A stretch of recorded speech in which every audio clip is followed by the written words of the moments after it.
Senhoras e senhores, tudo bem? Saúde a todos com a paz do nosso Senhor Jesus Cristo. Vamos lá. Vamos trazer as informações que estão bombando na internet. Julgamento de Bolsonaro, manifestação que falta 10 dias e outras informações que nós vamos trazer para você agora, hein? Vamos lá, todo mundo. Lembrando que amanhã, hein, dia 7, começa o julgamento também do Sererê. Na verdade, começa hoje, né? Começa hoje à meia-noite, né? Já começa o julgamento do índio Sererê e se estende até o dia 14, né? Começa o dia 7, são 7 dias de julgamento, termina o dia 14. Ele mais 3 pessoas. Então, o dia 14, nós saberemos se ele foi condenado, qual a pena, né? E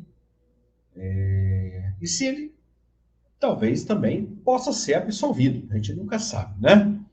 A gente torce pela absolvição aí do cacique Sererê. Sueli, esposa do Sererê, boa sorte, minha amiga. A gente sabe que não é fácil, né? Vamos lá. Manifestação, vamos lá.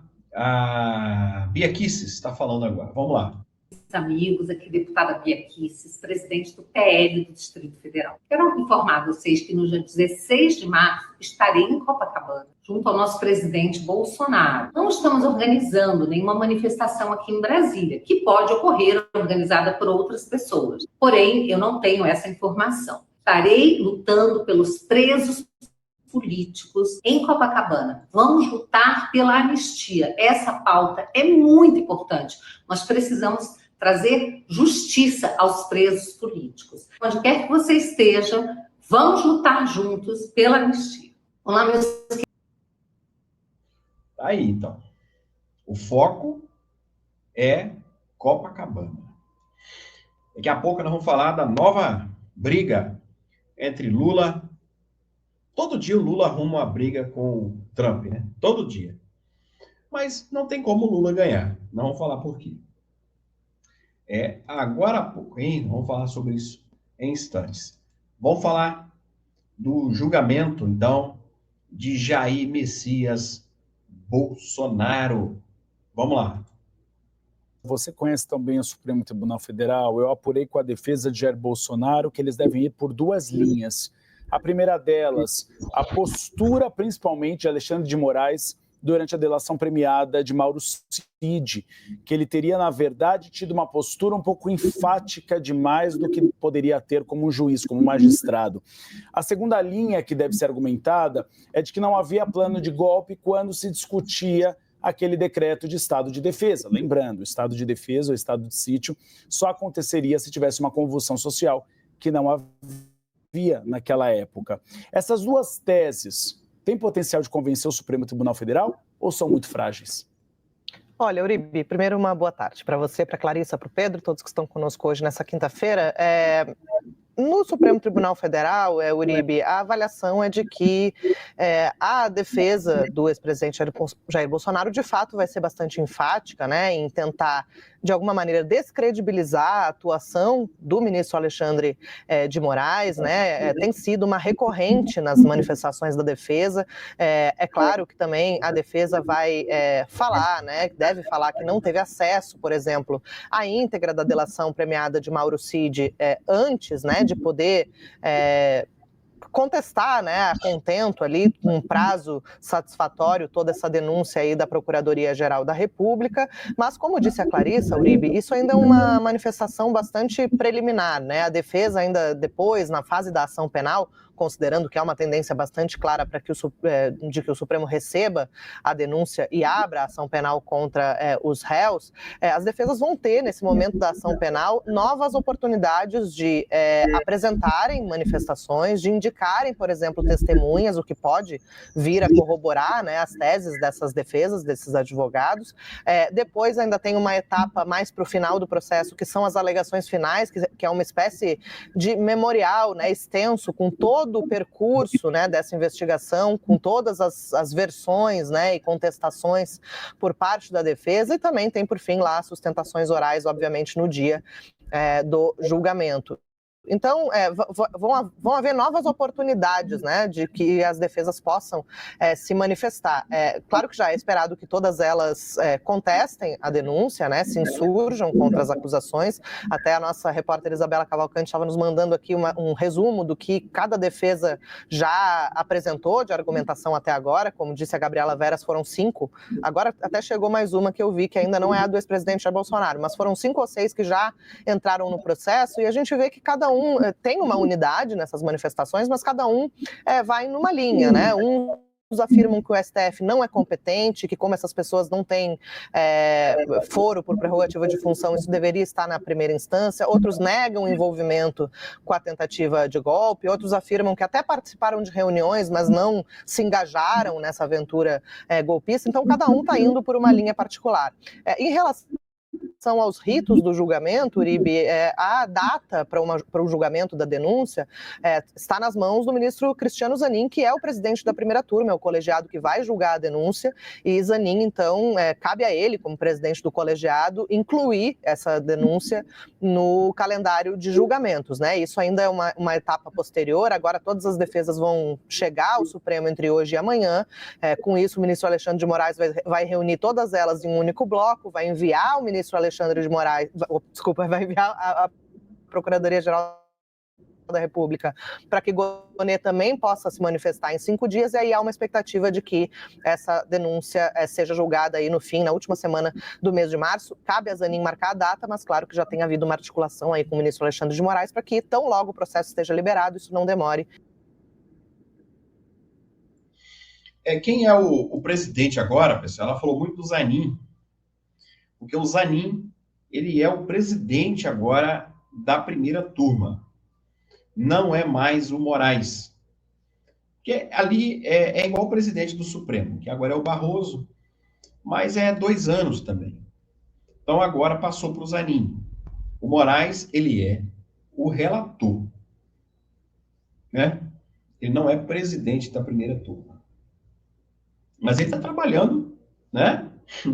Em conjunto ali com o Moraes, não é isso? Em conjunto. Então, ele está combinando ali, né? Combinando ali, certinho ali, os dois ali, né? Olha, eu vou pautar tal dia. Ele é o responsável por pautar o julgamento, né? Os julgamentos. E o Moraes ali, estão conversando os dois ali certamente, tá bom? Mas a responsabilidade é dele. Mas quem vota primeiro é o Moraes, por ele ser o relator, tá bom? Só para vocês entenderem como que funciona ali, tá bom? E o Putin? O Macron, o presidente da França, disse em usar armas até nucleares, né? Contra a Rússia. E o Putin deu uma resposta curta para ele. Espera aí que eu vou te mostrar, hein? Espera aí, tem novidade chegando agora aqui. O Putin só respondeu assim para ele, ó. O presidente russo Vladimir Putin reagiu a uma fala do líder francês Emmanuel Macron, que sugeriu o uso de armas nucleares francesas para defender aliados europeus no que ele chamou de ameaça russa. Putin disse em evento nesta quinta-feira que parece que algumas pessoas se esqueceram do que aconteceu com Napoleão. До сих пор кому-то не имется все. Есть еще люди, которые хотят вернуться к временам Наполеона, забывают, чем это закончилось. A referência de Putin foi ao imperador francês Napoleão Bonaparte, que invadiu a Rússia em 1812, mas foi forçado a uma retirada após um enorme número de baixas em seu exército. O que é baixa? O que a polícia chama como baixa? O exército é mortes, né? Napoleão Bonaparte, que era um grande líder na época, e ele não perdia nada, todas as guerras que ele enfrentava ele ganhava, mas quando ele foi invadir a Rússia, ele se lascou, né? Os soldados dele começaram a morrer muitos, né? Mortes, baixa. Aí ele foi forçado a recuar. E o Putin mandou um recado para Macron, né? Falou assim que eu acho que você esqueceu do fim que teve o Napoleão, né? Que era francês também, né? Acho que você esqueceu. ele tentou invadir aqui e foi obrigado a recuar. Tem gente que quer seguir o mesmo caminho, então, muito cuidado. Esse russo não é muito bom duvidar muito dele, não, porque ele é meio psicopata, né? A luta entre Lula e... Pessoal, esse Lula parece que tá meio... Olha só o que tá acontecendo, olha aí. O que é que diz a matéria de Mundo? Que Lula e aliados abrem nova guerra contra Trump na indicação, então, do seu preferido para a presidência da OEA. A Organização dos Estados Americanos, ela vai eleger agora, no dia 10 de março, um novo presidente. Esse presidente que fica 5 anos aí à frente do cargo. É um tempo muito considerável e vale lembrar para vocês que quem financia a maior parte dos gastos e dos custos, quem dá mais dinheiro aí para a OEA, é de fato os Estados Unidos, que praticamente mantém a Organização dos Estados Americanos. O que acontece? O presidente Lula oficializou aí o apoio ao chanceler de Suriname para presidir a OEA, mas a contragosto do paraguaio, que é apoiado por Donald Trump. A ideia de Donald Trump é deixar, manter um bloco de extrema-direita em todo o mundo, com apoio, inclusive, da OEA, aí à frente da Organização dos Estados Americanos. Então, manter um bloco de direita é facilitador, inclusive, para as próximas eleições aqui no Brasil, manter mais uma pessoa de direita no poder. Cara, é cada coisa que a gente vê, né? A eleição é agora, o dia 10, do presidente da OEA. Os Estados Unidos, ele banca com 50%, né? Se a OEA, estou falando se, tem um custo mensal de 1 milhão, os Estados Unidos banca com 500. E o Lula tá querendo disputar o quê? Hein? Ah, Lula, coloque-se no seu lugar, rapaz. Pelo amor de Deus. Que canseira, né? Nesse momento, hein, pessoal, a jovem que foi morta, né, brutalmente aí, no Cajamar, o namorado dela, né, em São Paulo, né, isso é o assunto mais comentado de hoje aí. Ele acaba de se entregar, né? Então aí, ela viu áudios, né? Tá aí, ó, se entregou agora. Ela viu áudios que tinha pessoas seguindo ela e tal. Ele acaba de se entregar lá, ó. Nesse momento, o ex-namorado acaba de se entregar, a polícia já estava no encalço dele. Ele se entregou nesse momento aí. Covarde. Tinha 5 dias, né, que ela já estava desaparecida, e etc e tal. E ela lá, a justiça já tinha decretado a prisão dele, né? Mas ele viu que não tinha mais saída para ele. E o que aconteceu? Se entregou. Não teve jeito, né? Ele se entregou. Pessoas que não aceitam perda, né? Não aceitam o fim do relacionamento. E acabou. Tem uma notícia para vocês aqui agora. Essa notícia é de pancada. O homem de confiança de Bolsonaro, olha o que ele fala aqui, Ciro Nogueira, o líder do PP. O senhor acha que o candidato da direita, que vai precisar da bênção de Bolsonaro em 26, vai precisar também se comprometer com uma eventual anistia se for eleito? Você acha que isso vai estar na Com certeza. Com certeza. Eu vou defender que qualquer que seja o candidato, se o Bolsonaro for condenado ou passar por isso, se comprometa em anistiá-lo para repor essa injustiça que está sendo cometida contra o presidente. O senhor acha que o candidato da direita, que vai precisar da bênção... Tem que se comprometer, Ciro Nogueira afirma que tem que se comprometer a dar, então, lá uma anistia. Não é anistia, né? Não é anistia. Nesse caso seria indulto, né? O presidente da República, ele não dá anistia, ele dá indulto. Mas tudo bem, né? Anistia quem dá é o Congresso. Mas tudo bem. Nesse caso é livrar o Bolsonaro.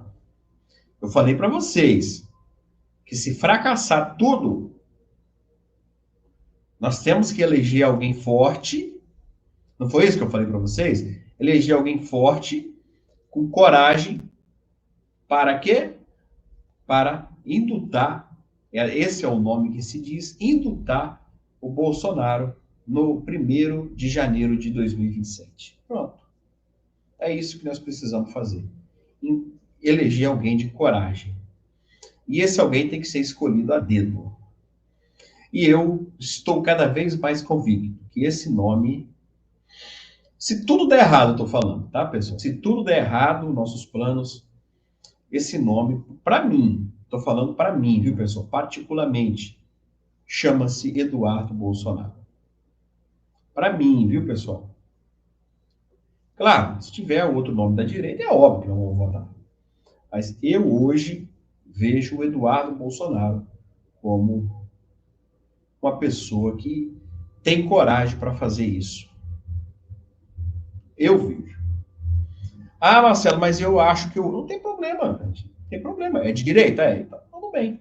Tá? Não tem problema. Nós não vamos brigar por causa disso, não. Tá? Quem o Bolsonaro escolher, nós vamos votar. Não tem problema nenhum. Mas eu, particularmente, acho. É filho dele também, né, pessoal? Ele vai saber escolher. Estou falando se tudo der errado, viu, pessoal? Eu acho que o Eduardo Bolsonaro está preparado para isso. Curta, compartilha. Forte abraço.